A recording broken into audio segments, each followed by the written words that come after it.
Bonjour, bienvenue pour un nouveau numéro de Un jour, une question. Aujourd'hui, on parle ménopause.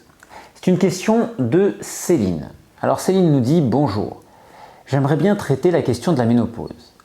Souvent, les personnes qui ont des habitudes alimentaires qui leur conviennent très bien se retrouvent à prendre du poids lors de la préménopause. Et du coup, doivent revoir leurs habitudes alimentaires sans vraiment savoir comment. Pouvez-vous m'éclairer sur le sujet ? Merci beaucoup. » Alors en effet, la période de la ménopause est une période un peu particulière. Il y a des changements hormonaux. Notre corps est conditionné par son état hormonal. En tout cas, le fonctionnement de notre corps est régulé par son état hormonal. Mais notre état hormonal est lui-même conditionné par l'état dans lequel se trouve notre corps. Je m'explique. Prenons l'exemple de la DHEA. La DHEA, c'est l'hormone de la jeunesse. On voit que les personnes qui vieillissent bien, en bonne santé, gardent un taux de DHEA élevé par rapport aux autres. C'est-à-dire qu'il y a une baisse qui s'effectue avec l'âge, ça c'est tout à fait normal, mais cette baisse s'effectue plus lentement chez les personnes qui restent en bonne santé longtemps. Alors on peut se poser une question, c'est est-ce que ce taux de DHEA reste plus élevé dans le temps, baisse moins vite chez les personnes qui vieillissent bien, et que c'est parce qu'il baisse moins vite ce taux de DHEA que ces personnes vieillissent en bonne santé?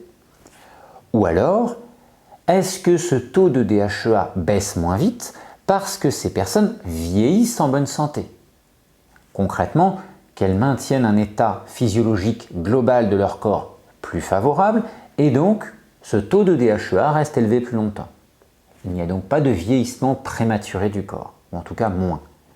Moi, je suis plutôt partisan de cette deuxième option, de dire que c'est l'état physiologique du corps qui va maintenir un taux hormonal plus satisfaisant.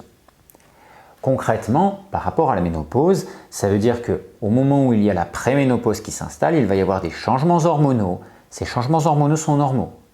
Mais l'étendue de ces changements, l'importance qu'ils vont avoir, vont être conditionnés par l'état dans lequel se trouve le corps. Concrètement, si vous avez une alimentation qui vous convient, avec laquelle vous êtes équilibré, vous ne prenez pas de poids, vous êtes bien. Ça veut dire que l'alimentation et l'état dans lequel se trouve votre corps est relativement stable. Néanmoins, peut-être qu'il y a déjà des signaux de surcharge de votre corps. Et s'il y a déjà des signaux de surcharge de votre corps, on peut envisager qu'au moment de ce passage à la préménopause, il va y avoir beaucoup de mouvements, puisque lorsqu'on arrête l'activité menstruelle d'élimination gynécologique, qui est une activité intense de nettoyage pour le corps, il va y avoir forcément des reports sur d'autres zones du corps. Sur le foie, sur les reins, la peau et d'autres organes qui vont soutenir tout ça. Par conséquent, si vous êtes déjà en surmenage, même si votre alimentation vous convient bien, à ce moment-là, ce surmenage va devenir plus important sur ces organes et donc les conséquences vont suivre. Prise de poids, avec du stockage au niveau des graisses, au niveau du ventre très souvent, et rétention d'eau. Alors au niveau de l'alimentation, qu'est-ce qu'on peut faire? La première chose à envisager, c'est de se dire que les surcharges et le problème vont venir de troubles nutritionnels, des carences, des déficits nutritionnels, d'une surcharge de toxines et d'un manque d'énergie. Le plus souvent, c'est ce qu'on va retrouver.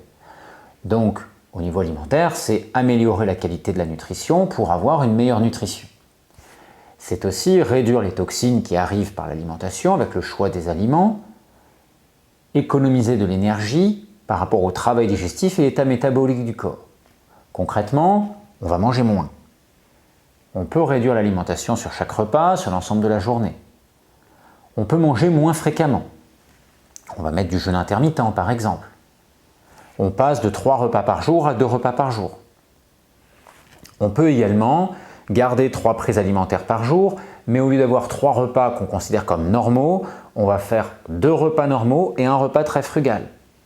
Un repas où on mange que des fruits, ou un repas où on mange que des légumes, ou juste une soupe.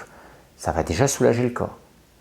On peut également mettre du jeûne intermittent avec 3 prises alimentaires, c'est-à-dire qu'on saute le repas du matin ou du soir, et on garde les 2 autres repas normaux que l'on avait, et on a une collation qui va s'insérer dans la journée, par exemple dans l'après-midi, avec des fruits.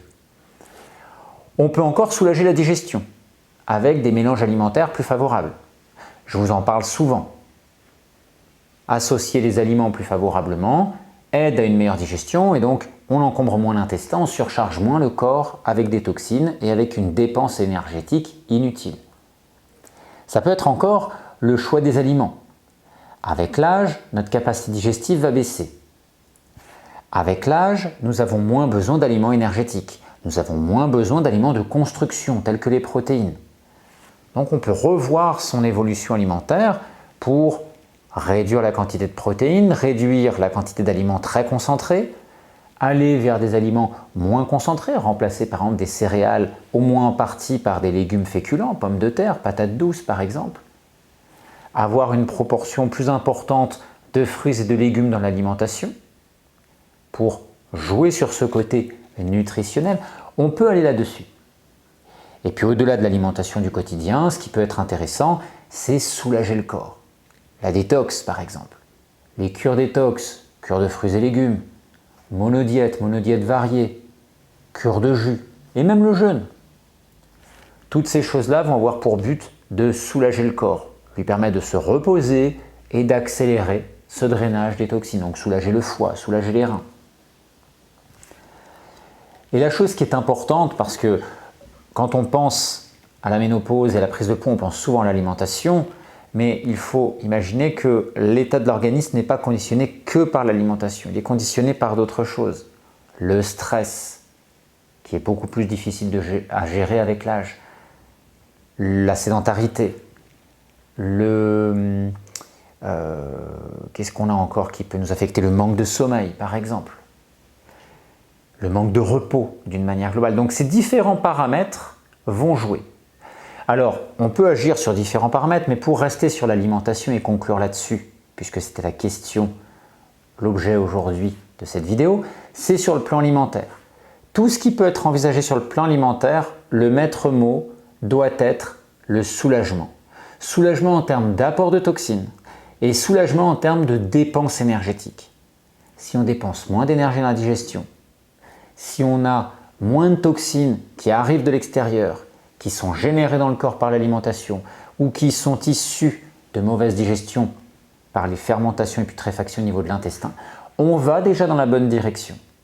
Et les périodes alimentaires allégées vont apporter un plus parce qu'elles vont créer un repos au niveau digestif. Voilà, j'espère qu'avec tout ça, vous allez pouvoir mieux appréhender cette période particulière et délicate parfois de préménopause. Je vous retrouve demain pour un nouveau numéro de Un jour, une question.